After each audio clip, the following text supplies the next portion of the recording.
Good morning guys. तो चलिए start करते हैं आज के यानी कि 5 अप्रैल के इंपॉर्टेंट करंट अफेयर्स को, जिसमें आज का सबसे इंपॉर्टेंट प्रश्न आपके सामने है कि अभी हाल ही में खेलो इंडिया ट्राइबल गेम्स 2026 में पदक तालिका में कौन टॉप पर रहा है। तो आंसर होगा कर्नाटक। तो हम बात कर रहे हैं यहाँ पे खेलो इंडिया ट्राइबल गेम्स की, और 2026 में ये जो हुआ है इसका पहला संस्करण है। 25 मार्च को शुरू हुआ था, 3 अप्रैल तक चला। कहां पर? छत्तीसगढ़ में। छत्तीसगढ़ के 3 शहरों में इसका आयोजन हुआ था, रायपुर, जगदलपुर और सरगुजा में। और इसका मैस्कॉट जरूर याद रखना, इसका शुभंकर था मोरवीर। मोर का मतलब हो गया मेरा या हमारा, और वीर मतलब होता है बहादुर। ये आदिवासी संस्कृति, गर्व और साहस को दर्शाता है। कुल यहाँ पे जो खेल खेले गए, वैसे तो 9 खेल थे, इसमें 7 गेम्स पदक के लिए खेले गए और 2 प्रदर्शन खेल थे, मल्लखंब और कबड्डी। अच्छा, डायरेक्ट मेडल टैली की बात करते हैं तो सबसे पहले स्थान पर या सबसे ज्यादा मेडल जीते हैं कर्नाटक ने। 23 गोल्ड है, 8 सिल्वर है और 7 ब्रोंज है। टोटल 38 मेडल है इसके पास। दूसरे पे उड़ीसा है,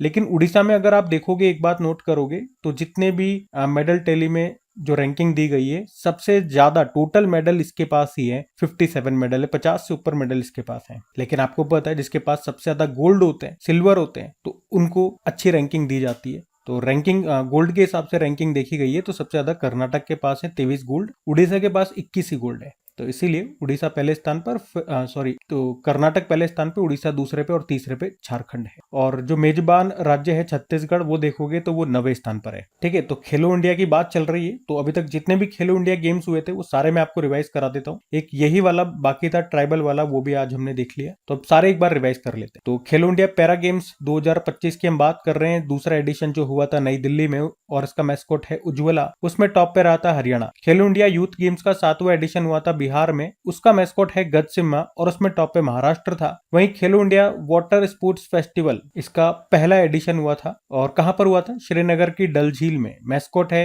हिमालयन किंगफिशर और इसमें टॉप पे मध्य प्रदेश था। खेलो इंडिया यूनिवर्सिटी गेम्स का 5वां एडिशन हुआ था राजस्थान में। मैस्कॉट है खम्मागणी, टॉप पे चंडीगढ़ यूनिवर्सिटी था। फिर हमने देखा अभी 2026 में ही खेलो इंडिया बीच गेम्स का भी दूसरा संस्करण हुआ। दीव के घोगला बीच पर शुभंकर है पर्ल, जो रिप्रेजेंट करता है डॉल्फिन का, और उसमें टॉप पे कर्नाटक है, उसमें भी टॉप पे कर्नाटक है। खेलो इंडिया ट्राइबल गेम्स जो आज हमने देखा, उसमें भी टॉप पे कर्नाटक है। और खेलो इंडिया विंटर गेम्स जो भी 6ठा संस्करण हुआ था 2 चरणों में, उसमें टॉप पे इंडियन आर्मी था।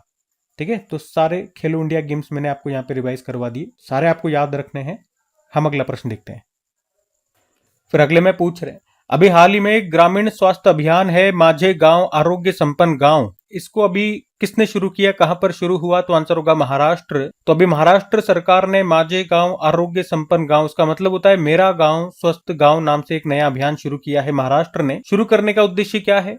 गांव में स्वास्थ्य सेवाएं बेहतर करना है, लोगों में स्वास्थ्य के प्रति जागरूकता बढ़ाना है, और हर व्यक्ति को अपने गांव में ही इलाज मिल सके अच्छा सा, यही इसका उद्देश्य है, ताकि उनको गांव से बाहर न जाना पड़े, शहरों में न आना पड़े। तो क्या क्या सुविधाएं मिलेंगी? तो ईसीजी और डायलिसिस जैसी सेवाएं मुफ्त में उनको मिलेगी, और गरीब लोगों तक इलाज पहुंचाने पर यहाँ पे खास ध्यान दिया जाएगा। और जो यहाँ पे महात्मा ज्योतिराव फुले जन आरोग्य योजना चलती है, अब उसे हर प्राइमरी हेल्थ सेंटर तक पहुंचाया जाएगा, लागू किया जाएगा। ठीक है, तो ये अभियान महाराष्ट्र में शुरू हुआ। अब बात महाराष्ट्र की है, तो ये रहा मैप में महाराष्ट्र। कैपिटल मुंबई हो गई है, मुख्यमंत्री हैं देवेंद्र फडणवीस, और डेप्यूटी सीएम यहाँ पर 2 हैं, एकनाथ शिंदे और अभी सुनेत्रा पवार बन गई है। गवर्नर है जिष्णु देव वर्मा। कुछ करंट अफेयर्स के प्रश्न अगर मुंबई से रिवाइज करें तो आपको याद है भारतीय नियामक बोर्ड, पेमेंट रेगुलेटरी बोर्ड की अभी पहली बैठक हुई थी मुंबई में। महाराष्ट्र के अहिल्यानगर जिले का जो सोंदला गांव है, ये भारत का पहला जाति मुक्त कास्ट फ्री गांव बन गया है।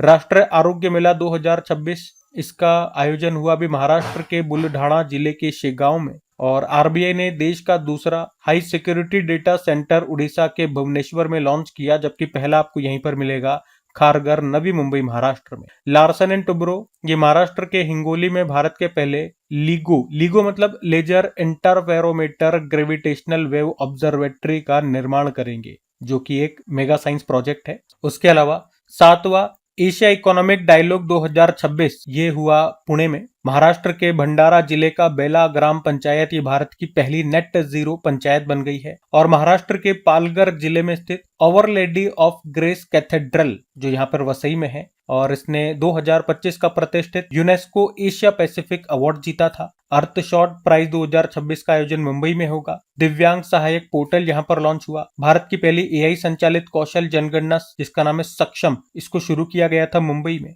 हट्टी रिसाला उत्सव का आयोजन भी अभी महाराष्ट्र के जलाना शहर में हुआ था। कुछ और प्रश्न भी हैं, ये सारे 2026 के रिवाइज करा रहा हूं मैं। भारत की पहली म्यूजिकल रोड का उद्घाटन हुआ था मुंबई के कोस्टल रोड पे, और कौन सा गाना बनता है? जय हो वाला, जय हो। और पहले बिम्स्टेक युवा पेशेवर विनिमय कार्यक्रम 2026 का आयोजन ये भारत में हुआ। भारत में भी महाराष्ट्र के मुंबई और पुणे में। महाराष्ट्र सरकार ने धर्म की स्वतंत्रता विधेयक 2026 पारित कर दिया। गौ टेक 2026 जो कि एक प्रमुख गौ आधारित वैश्विक शिखर सम्मेलन और प्रदर्शनी है, इसका आयोजन हुआ पुणे में। अडानी पोर्ट्स ने भारत का पहला पोर्ट ऑफ रेफ्यूजी शरण बंदरगाह ये शुरू किया। कहां पर? 2 स्थान है इसके, एक तो मुंबई में जो डिगी पोर्ट है वहां, और उड़ीसा में गोपालपुर पोर्ट। ठीक है, ये भी ध्यान में रखना। अगला प्रश्न हम देखते हैं।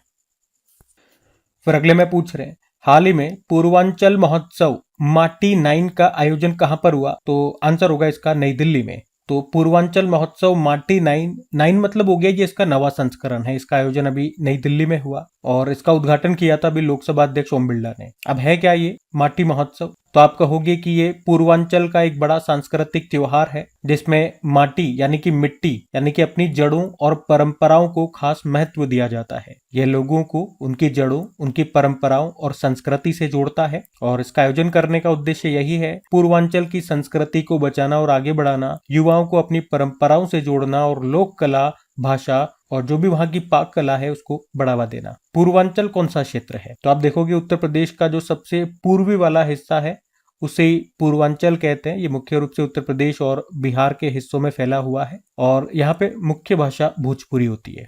ठीक है, अब कुछ और महोत्सव मैं आपको रिवाइज कराता हूँ। एक हमने अट्टुकल पोंगल त्योहार पढ़ा था, केरल में मनाया जाता है, 10 दिनों तक चलता है। हट्टी रिसाला उत्सव महाराष्ट्र के जलाना शहर में। जनजातीय कला महोत्सव नई दिल्ली में। जल महोत्सव 2026 अभियान गुजरात में हुआ। आदिवासी लोक कलाकारों का उत्सव आदि परब 2026 का आयोजन हुआ था छत्तीसगढ़ में। और पंचू डोला उत्सव उड़ीसा में।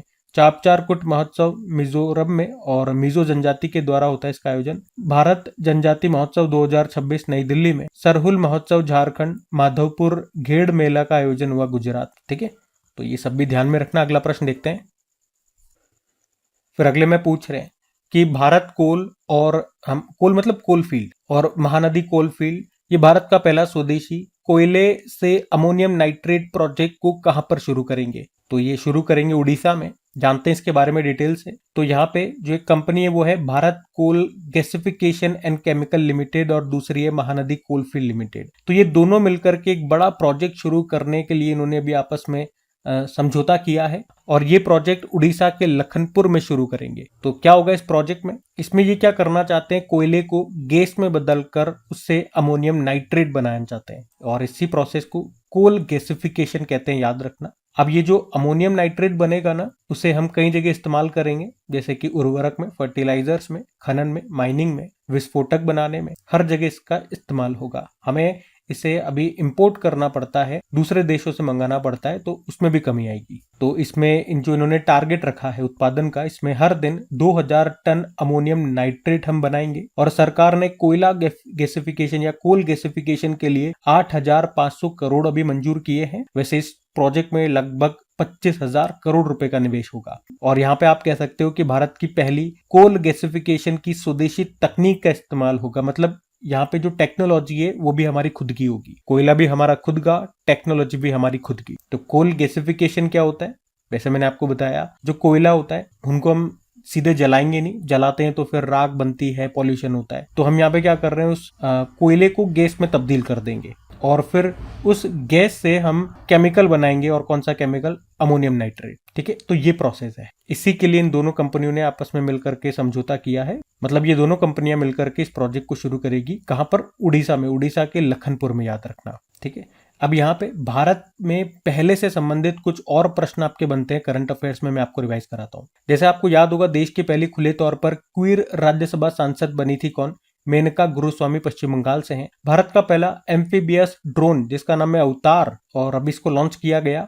क्या नाम है? अवतार नाम है। एम्फीबियस मतलब पानी में भी चलेगा, पानी के बाहर भी। कोटक महिंद्रा बैंक ने देश का पहला पूरी तरह से digital foreign portfolio investor license जारी किया। और कर्नाटक में एक स्थान है गोरीबिदनूर, तो यहाँ पे अपनी तरह का पहला महिलाओं के नेतृत्व वाला औद्योगिक पार्क का उद्घाटन किया था।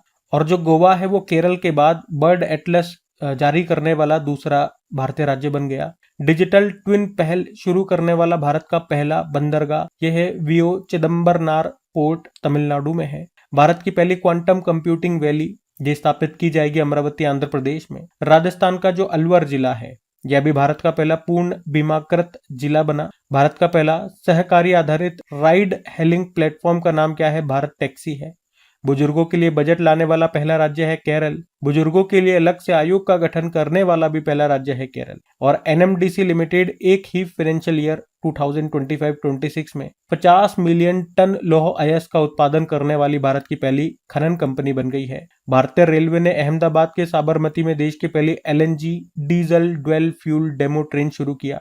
और दिल्ली विधानसभा ने विधान साथी एआई चैटबॉट लॉन्च किया और इस कारण से दिल्ली विधानसभा देश की पहली ऐसी विधानसभा बन गई जहां पर एआई का उपयोग विधायकों के काम में होगा। और बीपीसीएल ने भारत का पहला एलपीजी एटीएम लॉन्च किया भी गुरुग्राम में, इसका नाम है भारत गैस इंस्टा एलपीजी।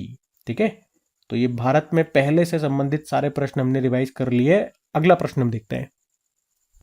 फिर अगले में पूछ रहे हैं कि अभी हाल ही में IREA ने एरेना मतलब होता है इसका इंटरनेशनल रिन्यूएबल एनर्जी एजेंसी, तो इसके अनुसार रिन्यूएबल एनर्जी क्षमता में भारत ने वैश्विक स्तर पर कौन सा स्थान हासिल किया? तो आंसर होगा तीसरा स्थान। तो एरेना के अनुसार, इंटरनेशनल रिन्यूएबल एनर्जी एजेंसी के अनुसार 2025 में भारत दुनिया का तीसरा सबसे बड़ा नवीकरणीय ऊर्जा उत्पादन देश बन गया है। पहले स्थान पे चाइना, दूसरे पे अमेरिका, तीसरे पे अब भारत आ गया। मतलब भारत अब साफ सुथरी ऊर्जा, क्लीन एनर्जी, ग्रीन एनर्जी बनाने में दुनिया के टॉप देशों में शामिल हो गया है। टॉप 3 में आ गया भाई। तो भारत के रेस्पेक्ट में पहले बात करें तो 2023 में अगर आप देखोगे हमारी जो नवीकरणीय ऊर्जा क्षमता थी वो थी लगभग 176 गीगावाट, और अभी 2025 में हम देख रहे हैं तो ये हो गई है लगभग 250 गीगावाट। केवल एक ही साल में 2025 में देखेंगे तो इसमें बढ़ोतरी हुई है 45 गीगावाट की, मतलब 45 गीगावाट नई रिन्यूएबल एनर्जी इसमें जोड़ी गई है। इतना इजाफा हुआ है। और रिन्यूएबल एनर्जी भी कई तरह की होती है, जो सूरज से बनती है, जो हवा से यानी कि विंड से बनती है, जो पानी से हाइड्रो वाली है, बायोगैस वाली है, और भी कई तरह की होती है। लेकिन इनमें अगर बात करें सबसे ज्यादा उत्पादन किससे हुआ है या सबसे ज्यादा योगदान किसका रहा है इस बढ़ोतरी में, तो आंसर होगा सौर ऊर्जा का, सोलर एनर्जी का। मतलब आप कह सकते हो कि भारत में सबसे ज्यादा बढ़ने वाली ऊर्जा यही है, सोलर एनर्जी। 2025 में ही इसमें कितनी बढ़ोतरी हुई है? 37 गीगावाट की बढ़ोतरी इसमें देखी गई। और सोलर एनर्जी के रेस्पेक्ट में अगर बात करते हैं तो भारत दुनिया में सौर ऊर्जा उत्पादन में दूसरे स्थान पर है, पहले स्थान पे चाइना है। केवल सोलर एनर्जी के रेस्पेक्ट में अगर यहाँ पर हम बात कर रहे हैं, टोटल रिन्यूएबल एनर्जी तो मैंने, नवीकरणीय ऊर्जा तो मैंने आपको बता ही दिया, विश्व में हम तीसरे स्थान पर है।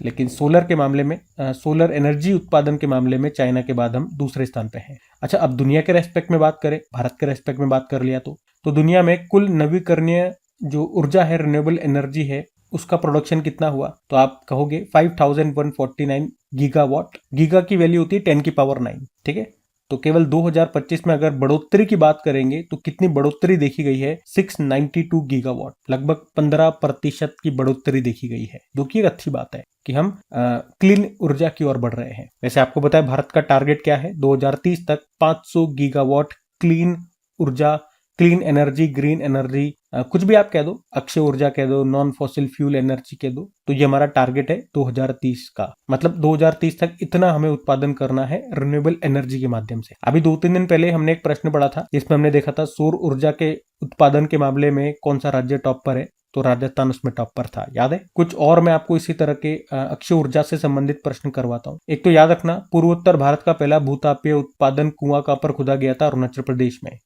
ऊर्जा संक्रमण सूचकांक, एनर्जी ट्रांजिशन इंडेक्स में भारत 71 पे है, टॉप पर स्वीडन है। वर्ल्ड इकोनॉमिक फोरम ने इसको जारी किया था। 15 गीगावाट से अधिक अक्षय ऊर्जा संचालित करने वाली पहली भारतीय कंपनी कौन सी बन गई है? Adani green energy limited. देश का पहला पूर्णतः स्वदेशी रूप से विकसित 50 किलोवाट भूतापीय संयंत्र कहां पर स्थापित होगा? अरुणाचल प्रदेश के तवांग जिले में। और इसी तरह याद रखना, जो अक्षय ऊर्जा दिवस होता है वो होता है 20 अगस्त को। अच्छा, ये जो हमने पीछे प्रश्न में पढ़ा था ना, वो रिपोर्ट जारी की थी इंटरनेशनल रिन्यूएबल एनर्जी एजेंसी ने। उसके बारे में जाने तो स्थापना होती है 26 जनवरी 2009 में। और इसकी स्थापना से आप याद रख पाओगे, एक दिवस होता है international day of clean energy, अंतरराष्ट्रीय स्वच्छ ऊर्जा दिवस, ये 26 जनवरी को होता है। इसका मुख्यालय अबू धाबी यूएई में है और इसका उद्देश्य है ग्लोबल लेवल पर रिन्यूएबल एनर्जी के उपयोग को बढ़ावा देना। वैसे कुछ समय पहले हमने पढ़ा था कि अमेरिका इससे बाहर हो चुका है। ठीक है, तो सारी बातें मैंने आपको रिवाइज करवा दी है, ध्यान में रखना। अगला प्रश्न देखते हैं। फिर अगले में आपसे पूछ रहे हैं अभी हाल ही में अंतर्राष्ट्रीय खदान जागरूकता दिवस कब मनाया गया? तो आंसर हो जाएगा इसका 4 अप्रैल को। तो हर साल 4 अप्रैल को अंतर्राष्ट्रीय खदान जागरूकता दिवस के रूप में मनाया जाता है। मकसद है लोगों को बारूदी सुरंगों यानी कि लैंड माइंस के खतरों के बारे में जागरूक करना। और यूनाइटेड नेशन जनरल असेंबली ने 8 दिसंबर 2005 को इस दिन की घोषणा की थी और पहली बार ये हमने 4 अप्रैल 2006 को मनाया था। और इस बार की थीम की बात करें तो invest in peace, invest in mine action, शांति में निवेश करें, बारूदी सुरंग कार्रवाई में निवेश करें। इससे पहले अभी अप्रैल में अगर आप देखोगे तो 1 अप्रैल को उत्कल दिवस हमने मनाया, 2 अप्रैल को विश्व ऑटिज्म जागरूकता दिवस के रूप में हमने मनाया और अब ये 4 अप्रैल को अंतर्राष्ट्रीय खदान जागरूकता दिवस हो गया। ठीक है, तो साथ के साथ मैं आपको बार बार रिवाइज कराते हुए चलूंगा। जब भी डे वाला प्रश्न आता है तो ये ध्यान में रखना, मेरे साथ साथ रिपीट करते रहना, तो ये आपको ऐसे याद हो जाएंगे। अगला प्रश्न हम देखते हैं। फिर अगले में पूछ रहे हैं अभी हाल ही में म्यांमार के राष्ट्रपति पद का चुनाव 2026 में किसने जीता? तो आंसर इसका होगा मिन आंग ह्लाइंग ने। तो अभी मिन आंग ह्लाइंग, इनको म्यांमार का नया राष्ट्रपति चुना गया है और वे एक आर्मी के जनरल हैं और उन्हीं को अभी यहाँ का राष्ट्रपति चुन लिया गया है। आपको याद होगा सन 2021 की ये बात है जब यहाँ पे आंग सान सूकी की सरकार थी, तो सेना ने उनकी सरकार को हटा करके खुद वहां की सत्ता संभाल ली थी और तब से सेनाएं वहां पे, आर्मी ही वहां पे शासन कर रही है। और अभी भी अगर वोटिंग अगर हुई है ना वहां पे, ये राष्ट्रपति चुने गए हैं, तो ऐसा नहीं है कि जनता ने वहां पे वोट किया है, वहां की संसद के जो सदस्य हैं उन्होंने ही वोटिंग वगैरह करी है और ज्यादातर आर्मी के अफसर थे, तो वही नेता चुन लिया गया। बस एक तरह का दिखावा है कि भैया हमने वोट कराया है, बाकी है वही आर्मी का शासन ही। बाकी मैं आपको ले चलता हूँ, एक बार म्यांमार दिखा देता हूँ। ये रहा मैप में म्यांमार, हमारा पड़ोसी देश है। कैपिटल नेपिटो होती है, करेंसी है म्यांमार क्यात। और याद रखना म्यांमार को गोल्डन पैगोडा कंट्री भी कहा जाता है। और म्यांमार भारत के किन किन राज्यों से सीमा लगाता है अगर आप बात करोगे तो 4 राज्य हैं, अरुणाचल प्रदेश, नागालैंड, मणिपुर और मिजोरम। और आपको याद होगा हमने पढ़ा था कि भारत और म्यांमार के बीच में जो सीमा है वहां पर हम तारबंदी करेंगे, फेंसिंग लगाएंगे, तो वो सीमा कितनी है याद रखना 1643 किलोमीटर।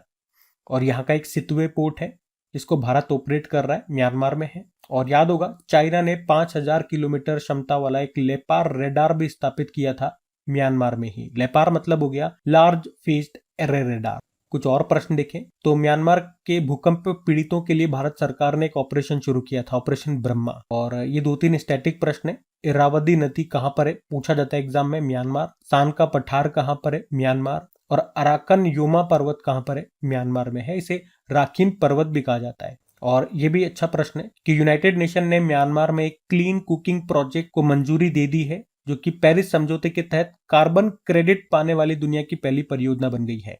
और अभी 2 दिन पहले हमने पढ़ा था इंटरनेट शटडाउन रिपोर्ट आई थी, एक्सेस नाउ ने जारी किया था और इसमें पहले स्थान पे म्यांमार है तो दूसरे पे भारत है। ठीक है, ये तो हमने म्यांमार की बात कर ली और म्यांमार में राष्ट्रपति की अपॉइंटमेंट वाली बात थी। तो चलो अभी जिन भी देशों में प्रेसिडेंट या प्रधानमंत्री बने थे एक बार फिर मैं आपको रिवाइज कराता हूँ। तो एक हमने पढ़ा चेक रिपब्लिक के नए प्रधानमंत्री एंड्रेज बाबिज बने, चिली देश के नए राष्ट्रपति जोस एंटोनियो बने, जापान की पहली महिला प्रधानमंत्री साने तकाइची, सेशेल्स के प्रेसिडेंट पैट्रिक हार्मनी, नॉर्वे के फिर से प्रधानमंत्री बने जोनास कहर, फ्रांस के नए प्रधानमंत्री सेबेस्टियन लोकार्नो, गुयाना के राष्ट्रपति इरफान अली, थाईलैंड के नए प्रधानमंत्री अनुतिन चार्नवेराकुल, जमैका के नए प्रधानमंत्री एंड्रयू हॉलनेस, लिथुआनिया के नए प्रधानमंत्री इंगा रुगिनियन, सूरीनाम की पहली महिला राष्ट्रपति जेनिफर गार्लिंग्स, रोमानिया के नए राष्ट्रपति निकुसोर डैन, सूडान के प्रधानमंत्री कामेल इद्रिस और साउथ कोरिया के 14वें राष्ट्रपति ली जे म्यूंग, पुर्तगाल के प्रधानमंत्री लुइस मोंटेनेग्रो,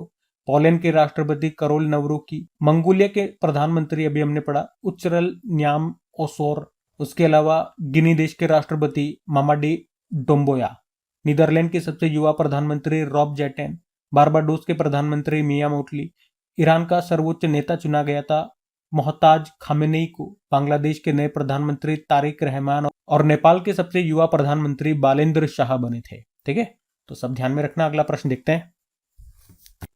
फिर अगले में पूछ रहे हैं हाल ही में किस शहर में भारत का पहला क्वांटम कंप्यूटर लॉन्च किया जाएगा? तो आंसर होगा अमरावती में। तो आंध्र प्रदेश के जो मुख्यमंत्री एन चंद्रबाबू नायडू अभी इन्होंने ही घोषणा की है कि भैया अमरावती में अभी 14 अप्रैल 2026 को ही भारत का पहला क्वांटम कंप्यूटर लॉन्च होने वाला है। क्वांटम कंप्यूटर क्या होता है? आप यूं समझ लो बस कि क्वांटम कंप्यूटर एक बहुत ही शक्तिशाली कंप्यूटर है। मतलब जो नॉर्मल कंप्यूटर होते हैं उनसे कई गुना तेज और जटिल काम कर सकता है, वो भी बहुत कम समय में। तो इसका कई जगह इस्तेमाल होगा, दवाइयों की खोज में, मौसम की भविष्यवाणी में, साइबर सुरक्षा में। मतलब जो काम सामान्य कंप्यूटर को करने में सालों लग जाते हैं, वो ये कुछ ही समय में कर देगा। और एक प्रश्न ये भी बनता है कि भारत की पहली क्वांटम वैली ये कहाँ पर स्थापित की जा रही है? तो याद रखना, आंध्र प्रदेश की कैपिटल अमरावती में। और वैसे आंध्र प्रदेश का लक्ष्य भी है 2030 तक अमरावती को दुनिया का क्वांटम टेक्नोलॉजी हब बनाना है। ठीक है, तो ये ध्यान में रखना है। अब इसी तरह से कंप्यूटर से बनने वाले कुछ स्टैटिक प्रश्न आपको कराए जाएं। तो एक याद रखना, याद रखना, भारत में सुपर कंप्यूटर का जनक कहा जाता है विजय भटकर को। दुनिया में सिमॉर्क ग्रे कहे जाते हैं। भारत का पहला सुपर कंप्यूटर कौन सा था? परम 8000। परम की फुल फॉर्म होती है पैरेलल मशीन। और विश्व का सबसे शक्तिशाली सुपर कंप्यूटर है एल कैपिटन, अमेरिका का है। भारत का सबसे तेज सुपर कंप्यूटर एरावत है, जो विश्व में 75वें स्थान पर है। और याद रखना, रक्षा मंत्रालय के कंप्यूटरों में अब माइक्रोसॉफ्ट ऑपरेटिंग सिस्टम की जगह किसका इस्तेमाल होता है? तो माया ऑपरेटिंग सिस्टम, ये हमारा है खुद का। भारत का पहला स्वदेशी मोबाइल ऑपरेटिंग सिस्टम है भार ओएस। इसको आईआईटी मद्रास ने बनाया था। भार ओएस मतलब Bharat operating system. Jetson Orin Nano super generative AI super computer launch किया था एनवीडिया कंपनी ने। भारत की पहली क्वांटम कंप्यूटिंग वैली हमने कहा अमरावती आंध्र प्रदेश में स्थापित होगी। भारत का पहला स्वदेशी सुपर कंप्यूटर का नाम परम शिवाय है। और जुपिटर ये दुनिया का चौथा सबसे तेज सुपर कंप्यूटर है और यूरोप का सबसे तेज सुपर कंप्यूटर है। यह अभी लॉन्च हुआ था जर्मनी में। ठीक है, तो ये सारे पॉइंट्स आप ध्यान में रखना। अगला प्रश्न हम देखते हैं। फिर याद रखना, अभी हाल ही में स्टील्थ फ्रिगेट आईएनएस तारागिरी को कहां पर कमीशन किया गया? तो आंसर होगा विशाखापत्तनम में। तो आईएनएस तारागिरी और अभी इसे नौसेना में शामिल कर लिया गया है। अभी इसका समारोह ये विशाखापत्तनम नेवल डॉकयार्ड में हुआ था। और इसे बनाया किसने है? Mazagon dock ship builders limited ने इसका निर्माण किया है। ये प्रोजेक्ट 17A का चौथा स्टील्थ फ्रिगेट है, यानी कि युद्धपोत है। स्टील्थ का मतलब होता है कि जो हमारा जहाज है वो दुश्मन के रडार के पकड़ में नहीं आएगा। फ्रिगेट मतलब छोटा जहाज। और प्रोजेक्ट 17A की अगर हम बात करते हैं तो इसके तहत टोटल 7 जहाज बनने हैं। जो पहला वाला बना था वो आईएनएस नीलगिरी था। उसके अलावा अगर आप देखोगे तो अभी तक टोटल 4 हमारी सेना में शामिल हो चुके हैं, नीलगिरी, उदयगिरी, हिमगिरी और आज जो हमने पढ़ा तारागिरी। और इन 7 में से अगर आप देखोगे तो नीलगिरी, उदयगिरी, तारागिरी और महेंद्रगिरी ये बनाएगा मझगांव डॉक शिप बिल्डर। और बाकी 3 हिमगिरी, दूनागिरी और विंध्यगिरी ये बनाने का जिम्मा मिला है गार्डन रिच शिप बिल्डर को। ठीक है, तो ये ध्यान में रखना। बाकी ये थे आज के हमारे करंट अफेयर्स की क्लास। कमेंट करके जरूर बताना सेशन आपको कैसा लगा। अच्छा लगे तो प्लीज इसे अपने दोस्तों के साथ में स्टडी ग्रुप में शेयर जरूर कीजिएगा। वीडियो को लाइक नहीं करा तो लाइक कर देना। बाकी इनकी पीडीएफ और प्रैक्टिस के लिए जो इसका मॉक टेस्ट है, जो क्विज है, वो आपको फ्री में अवेलेबल होता है अपनी क्रिक एग्जाम एप्लीकेशन पे, जिसका लिंक डिस्क्रिप्शन बॉक्स में गिवन है। बाकी चलो अभी हम कल के करंट अफेयर्स का भी क्विक रिविजन कर लेते हैं और सेशन एंड करते हैं। तो कल आपसे पहला प्रश्न पूछा था, आर्टेमिस सेकंड के दौरान पहली महिला कौन होगी जो कि चंद्रमा की परिक्रमा करेंगी? तो आंसर होगा क्रिस्टिना कोच। फिर अगले में पूछ रहे हैं कि किस राज्य के वर्कला को यूनाइटेड नेशन की 20 सिटीज टुवर्ड्स जीरो वेस्ट पहल में शामिल किया गया? तो आंसर होगा ये वर्कला है केरल का। फिर अगले में पूछा, यूएस मेजर लीग क्रिकेट में शामिल होने वाले पहले भारतीय खिलाड़ी बन गए हैं रविचंद्रन अश्विन। फिर आपसे पूछा अभी एशिया स्क्वैश फेडरेशन अवार्ड्स 2026 में किस भारतीय खिलाड़ी ने men's player of the year का खिताब जीता?